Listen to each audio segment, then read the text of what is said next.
So moving on with the agenda, logistics in 2025 under the AEC, and I think we've used that term a lot, the ASEAN Economic Community, but as Mark so eloquently put it, it's not just about the AEC, there's many other trade agreements coming to fore, and of course we've seen the one more recently. Dr. Deborah Elms is someone who I had the pleasure of listening to earlier this year, and there's occasion you go to many conferences and hear lots of different speakers, but I don't think anyone's grabbed me in the first 2.5 minutes that she did. It was some of the points that she made about the impact of the AEC, what that actually means for us. And so very quickly there was a star against her name, and I said to myself, whenever we get the opportunity we're going to drag her somewhere. And so she's given up some valuable time. She flew in last night from Belgium. I think she walked in here looking more jet lagged and tired than I've ever seen anybody. I don't think she recognised anyone at reception when we were greeting her, but I'm pleased to say she's fully refreshed. Deborah Elms is the Executive Director for the Asian Trade Centre in Singapore. The Asian Trade Centre works with governments and businesses to create a better trade policy for Asia. She is a Senior Fellow in the Singapore Ministry of Trade and Industries Trade Academy. She was previously the head of a number of foundations, works with governments all around the world, including Sri Lanka and Saudi Arabia, and so the Middle East, United Arab Emirates, Cambodia, Taiwan and Singapore. She has a degree in, a Bachelor degree from Boston University, and we're very, very pleased to have her on to talk about the impact of these trade relations. Deborah, all yours.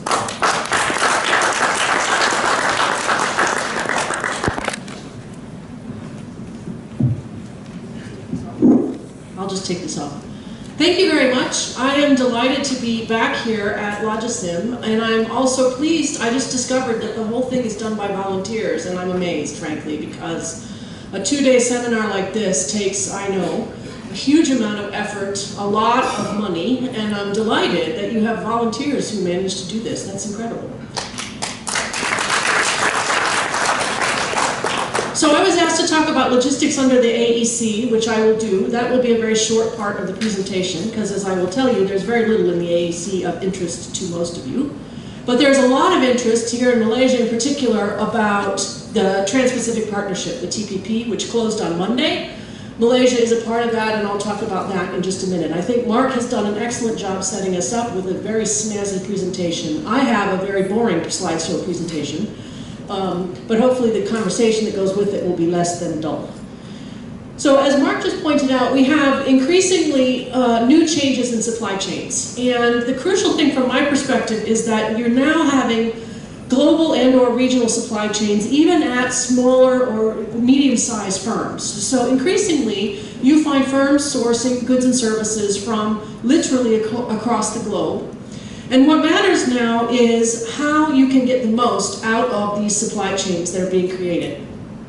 In general, the most successful companies are those that are best at securing value out of whatever supply chain they have in place.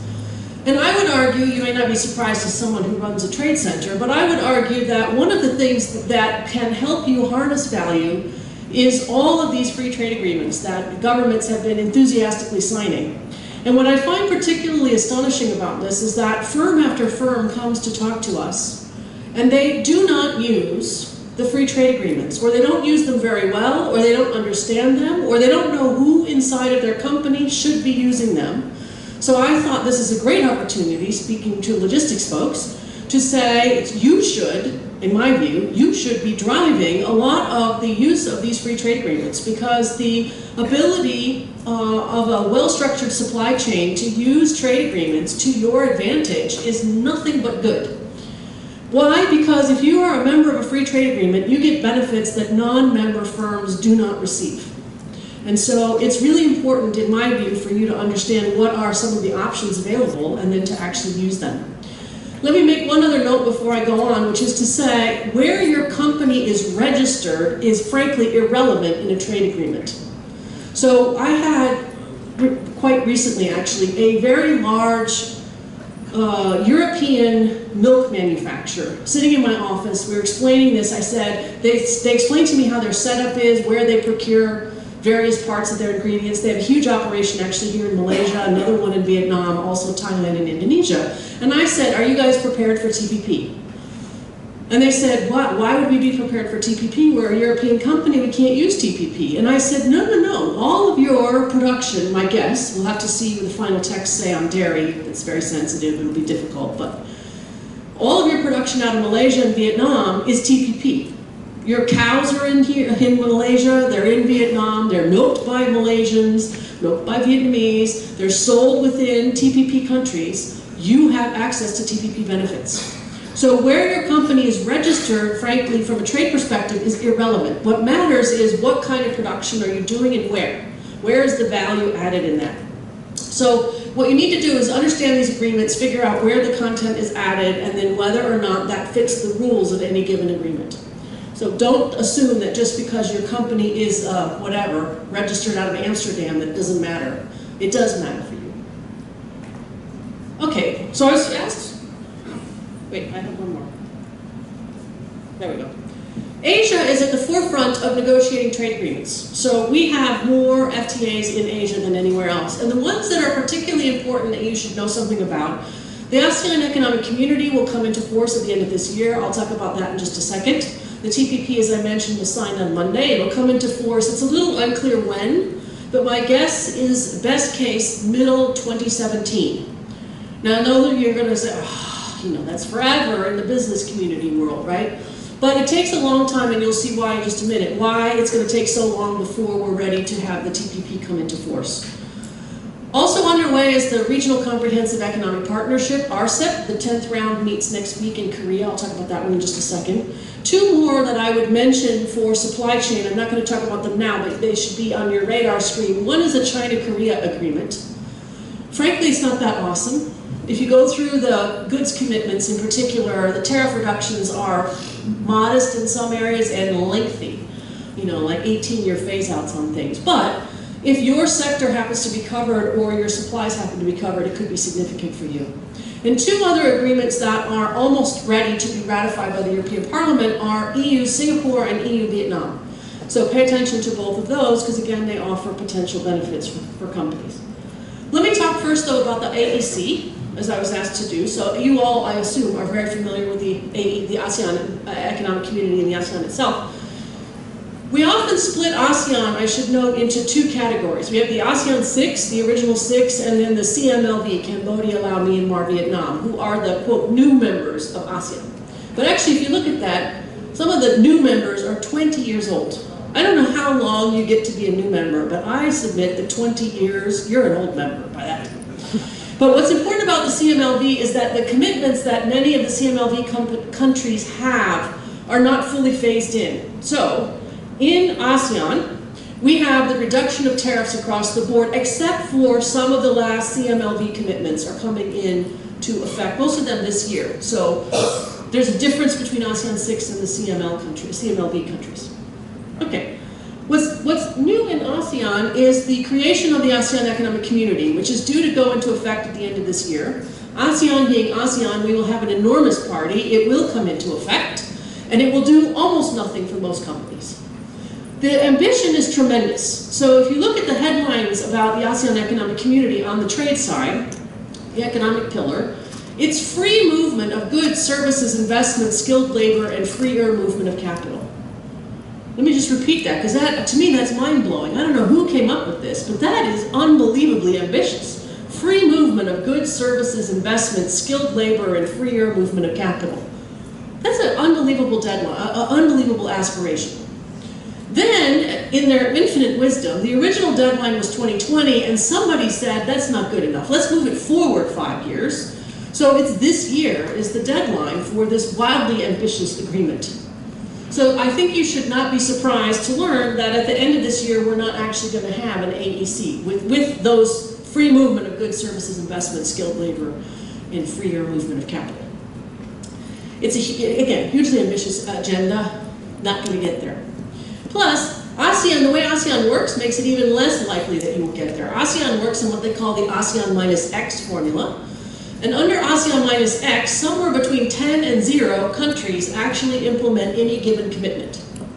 So you can sign up to all sorts of things if you're ASEAN, and then not implement any of it, or implement some of it, or implement part of it now and part of it later. And crucially in ASEAN, There is no mechanism that makes you do what you promised to do, other than sort of peer pressure. So that makes it even less likely, actually, that the ASEAN Economic Community will happen at the end of this year, because countries have no particular incentive, if they're not in the mood, to liberalize. And so there's no mechanism to make them liberalize, even though they promised that they would actually do so. So there's not a whole lot in the AEC itself that has to do with logistics and supply chains. For example, we have tariff reductions. So the good news about ASEAN, of course, is that we should have almost zero tariffs on most goods now. And you say, well, that's fantastic. Yes, that is fantastic, but we had that before. So that's not like a new deliverable that ASEAN is handing to you. But nonetheless, there are tariff-free movement for most goods across ASEAN. You should be taking advantage of that, at least. But there's very little in ASEAN about what we call non-tariff barriers. Non-tariff barriers in ASEAN, crazy, you know. Depends on the country. I do a weekly blog post, and whenever I get stuck on my weekly blog post, I get out the newspaper, I say, what has Indonesia been up to this week? Because there is inevitably something awesome that they've done in the last week that is a non-tariff barrier that is worth highlighting. Some kind of customs delay, new regulations, who knows what it is. Some kind of new standards thing, rules about licensing, whatever it is, all of those are non-tariff barriers, and none of those are really addressed in ASEAN. Not now, not into the future yet. The services commitments are very low. That matters for, you guys are all actually in the supply chain and logistics, you are a service. And most of the commitments under logistics, supply chain, warehousing, distribution, etc., not in ASEAN right now, not scheduled, not opened. Might be opened, because the government decided to let it be open, to let you actually deliver such services, but not because of ASEAN commitments. Most of the cross-cutting stuff is not here. Most of the next generation stuff, like e-commerce, that Mark was talking about so eloquently, is not included in ASEAN. However, so that's the kind of depressing news from my perspective about ASEAN. However, the bright side is that they're now developing the agenda for the post-2015, Vision 2025. Malaysia is taking the lead as the head of the ASEAN this year and as the backstop to allow PDR next year to put up this agenda. If we all lobbied like crazy, we might be able to get much more ambitious things on the agenda for Vision 2025. So my message to you on ASEAN is take advantage of whatever you can, but crucially, please reach out to governments in ASEAN to encourage much more ambition in the future. So one of the areas that we're pushing particularly is on e-commerce in ASEAN, because A, it's crucial, and B, if you deal with e-commerce, it should be much broader and more wide-ranging, and a lot of the things that are a problem, like non-tariff barriers, like services restrictions, have to be removed in order to allow e-commerce to flourish across ASEAN. So we're trying to put that on the agenda. We're supposed to hold a workshop with the multiple ministries here in Malaysia next month, I'm hoping. We've been trying to organize this since February, so I'm starting to lose hope now that we're all the way to October and it hasn't happened yet. But hopefully we will have economic e-commerce on the agenda for ASEAN Vision 2025. There's not, as I just said, there's not a whole lot coming up in the AEC because most of the goods trade is already duty-free. And remember that, again, like all trade agreements, any nationality, if you manufacture it in ASEAN, it's officially ASEAN content. So you have to either have it wholly obtained. Those of you who work in the rules of origin category know you have to raise it, grow it, harvest it, dig it up, wholly obtained, or substantially transform it in ASEAN. So it doesn't matter where the stuff comes from or where your company is located, as long as you substantially transform it in a certain way, you meet the criteria to use the AEC and qualify for zero tariffs in particular. Now that's not the only game in town, thank heavens, because otherwise it would be kind of a grim conference. So, how else can you use free trade agreements here in ASEAN specifically? There's a couple of ways that you can do this, and one that I urge companies to do all the time is to use what are called the ASEAN +1 agreements. So ASEAN has currently 5 separate agreements with what they call their dialogue partners. So there's ASEAN Japan, ASEAN South Korea, ASEAN China, ASEAN India, horrible agreement, and ASEAN Australia New Zealand. So 5 agreements that cover ASEAN. Now crucially, if you're coming in from ASEAN, many of the +1 agreements actually have better terms and conditions than ASEAN itself does. And you can claim benefits under ASEAN +1. I would urge you especially to look at ANSFTA, Australia, New Zealand, ASEAN, which is by far the best of these 5 agreements. If your products are covered under ANSFTA, then your products are covered across ASEAN as well. So you don't need to use it just into Australia, New Zealand. You can claim those benefits for inter-ASEAN trade as well. There are a couple of new changes in the ASEAN Plus Ones. ASEAN China is supposedly going to be upgraded, although everybody I've talked to on this one says don't count on very much happening in the upgrade. We'll see. And then there's an ASEAN Hong Kong agreement that is almost finished, but somehow under the radar. I'm not quite sure where we are on ASEAN Hong Kong. What we have instead, though, are 2 much bigger changes on the horizon. So the first is the Trans-Pacific Partnership, which I'll talk about in just a second, and I handed you out on the tables, hot off the presses, the TPP, what it can do for you in business, and the RCEP negotiations. And I'll talk about those in just a minute. Mark highlighted that there are 7 Asian countries that are in common between the 2, and both of these are likely to be more important for businesses than the AEC itself. So here's the overlapping membership. You can see 7 countries in common. The 4 out of ASEAN plus Japan, Australia, New Zealand are in both agreements at the moment. Let me talk about the TPP, which closed on Monday. We should all have a huge round of applause for that. It was very exciting. So TPP benefits are, I would argue, significant, and they are most significant to me for 2 countries, for Vietnam and for Malaysia. And the reason for that is that Vietnam and Malaysia have had very protected markets, and TPP will create some substantial changes at the domestic level in both markets. Coupled with their general competitiveness, I think sets both of them up extremely well for economic growth and development in the future. So I think that TPP benefits, particularly for Malaysia, are really, really important. Now I know it's contested domestically. I'm worried that what will happen is that your government will decide not to enter into force. Will argue that we need to think about it some more, conditions aren't right, blah, blah, blah, blah. You will not get in, and what will happen is that all of the trade and investment that would have come to Malaysia will be diverted over to Vietnam.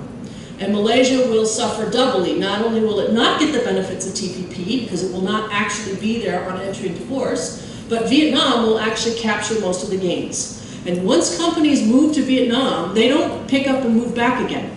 It should Malaysia decide to come in at some distant point in the future. You missed it. Like, this is one of those one-shot opportunities. Government is in, yay, fantastic. Sign the agreement, also fantastic, but has to implement the agreement and be there on the date of entry into force. Okay, so what makes the TPP different? 3 things in particular. The first is that it's broader than most free trade agreements, and this is especially true compared to ASEAN agreements. So TPP covers all goods, including agriculture, all agriculture. So if you look at ASEAN commitments carve out agriculture like crazy. No rice, no sugar, no this, no tropical fruits, no crazy, all kinds of exclusion lists and so forth in ASEAN. We do not have that in the TPP. All goods are covered, including sensitive ones, dairy, sugar, etc. So all goods. Covers services, and they're meaningful services. So this is not like, my favorite ASEAN example I use all the time is one of the ASEAN commitments on services opens up football chess camps. Football-chess camps. So not just football camps, not just chess camps, no. Football chess camps into one ASEAN member is now open for investment by other ASEAN companies. Now I don't know how many of you play football chess or how much demand there is for football chess, but my guess is not very much. That's the kind of services commitments we've had in ASEAN. Compare that to TPP. TPP opens all services except for a very small list of services that are listed as closed. Everything else is open. So TPP should open up in all of the 12 TPP countries all of the things that matter for supply chain, your warehouse, your distribution, your logistics, your supply chain, etc. So services. Investment also open, same way. If it's not listed, it's open for investment. Procurement markets are now open. I know this is sensitive for Malaysia. I'll talk about it in just a second, but it's procurement markets at the federal level above a threshold. Not every sort of procurement thing. And Malaysia has the least ambitious offers on procurement. E-commerce is now open in the TPP with real benefits and opportunities for real flowering of e-commerce across the 12. So it's broader than most agreements. It's also deeper than most agreements. So what do we have here? We have new rules on intellectual property rights. We have a whole lot of rules around food and food safety issues, those of you who are in the food business. Some issues around standards. There's an environment chapter, especially for logging and fish subsidies and so forth. There's a labor chapter that's controversial, particularly controversial here. The Americans insisted there had to be a labor chapter. Vietnam and Malaysia have to do a few changes in labor, but hopefully not too bad, no forced labor. Competition policy, that was a tough one for Malaysia because of all of the state-owned enterprises that you have in the Bumi Putra policies. I think at the end of the day, your government fought back and managed to keep a lot of those protected. We'll have to see what the final list looks like. But more competition in general, and state-owned enterprises are supposed to operate on commercial terms. We'll see. And a lot of changes around customs. So particularly for supply chain folks, the customs changes, border changes, etc., could be significant. As an example, you have the whole new rules around advanced rulings. Advanced rulings apply for a year. You have some issues around express clearance times, expedited shipment times, a bunch of stuff in there for repair, refurbishment, etc. So there's a lot of stuff in here that's logistics and supply chain friendly. The TPP, finally, I should note, has shared norms. All the agreements apply to all of the countries. So Vietnam has the same rules that everyone else does. So I think that that's very important. What does it look like then when it goes live? Tariffs on 90% of goods will drop to 0 on entry into force. So by middle 2017, let's guess, 90% of goods will have 0 tariffs across the TPP 12, which is quite remarkable. The remaining will go to 0 mostly across the next 7 to 10 years. That especially matters for tariff peaks and tariff escalation, which is where you start, raw materials have 1 tariff, and then if you process it into higher value stuff, it has a higher tariff.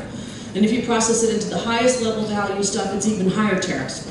All of that goes to 0. So particularly, I would argue for for food manufacturers who are processing food, TPP is going to be very significant. The rules of origin are frankly a pain in the ass because they are product specific line by line, but you can use cumulation. So any TPP content counts as TPP content towards shipment to other TPP countries. So I think that that's going to be extremely helpful. Services, as I said, were open, investment is open, procurement is open, e-commerce is ready, IP protection is very controversial, but there you go, with dispute settlement. So unlike the AEC, where you sign up to an agreement and you don't actually implement it, under the TPP, if you sign up to this, you have to actually implement it. And if you don't implement it, the other governments have an ability to effectively sue the other government to make sure that this gets actually implemented as promised. So many people say to me, particularly around Vietnam, they say, well, is Vietnam actually going to implement what they promised to do? And the answer is yes. Yes, because if they don't, A, they're going to be sued, and 2, they promised to open up not just in TPP, but also in EU Vietnam. So there's a number of reasons to think that Vietnam is going to be incredibly competitive at the end of this process. Let me talk about RCEP before I finish. RCEP is the other big, what we call mega regional going on in this part of the world. The 10th round is going to be held in Busan, South Korea next week. I should encourage you all to try to go. We're having the first sort of stakeholder outreach, which is where business gets to talk to government officials, on October 14th. It's a lunch and then an afternoon session on e-commerce. And the crucial thing is that we really need businesses to talk to government about why this matters. Why does RCEP matter to them? Because right now, government just keeps negotiating. You think the TPP is without any information getting out there. Trying to find something on RCEP, it's a nightmare. Even when you're there, it's a nightmare because there's no engagement with business. So at the end of the day, if you don't get business involved, we're going to end up with an agreement that is not helpful. The agenda for RCEP is ambitious. It's not TPP level ambition, but it's more. It could be ambitious. And the more we push governments, the more ambitious it might actually get. There's a problem in RCEP from my perspective, though, which is it has special differential treatment. That means that developing countries, which is everybody in RCEP, except for Japan, Australia, New Zealand. Remember, Singapore and South Korea are developing countries, too. Everybody is developing, so they could all say, well, this doesn't apply to me because I'm developing. Big mistake. We don't want that to happen. Please push hard on that. One of the challenges with RCEP is that you're supposed to consolidate the existing 5 agreements into one agreement. And the problem is that there's wide variation across the 5.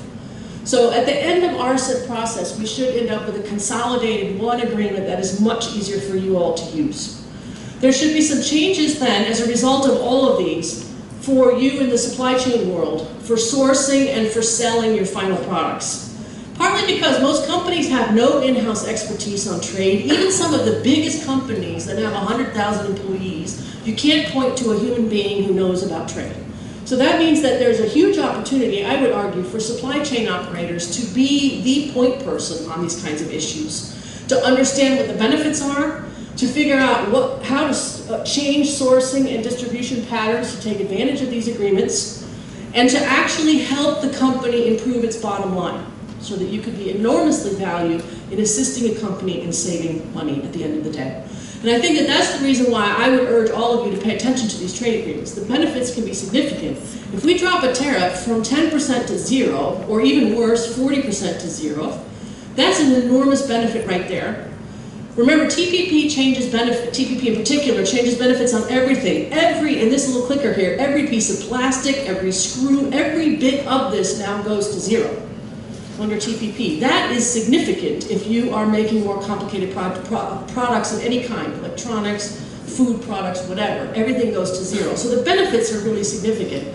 And I urge you to pay attention to what's happening in trade agreements in general, TPP in particular, for which, let me just pitch again, Malaysia must be there. Make sure your government does not decide at the end of the day to get out after 5.5 years of tough negotiations. They need to be there, or all of the trade and investment that would have come here will be diverted, I think, into Vietnam in particular. Thank you.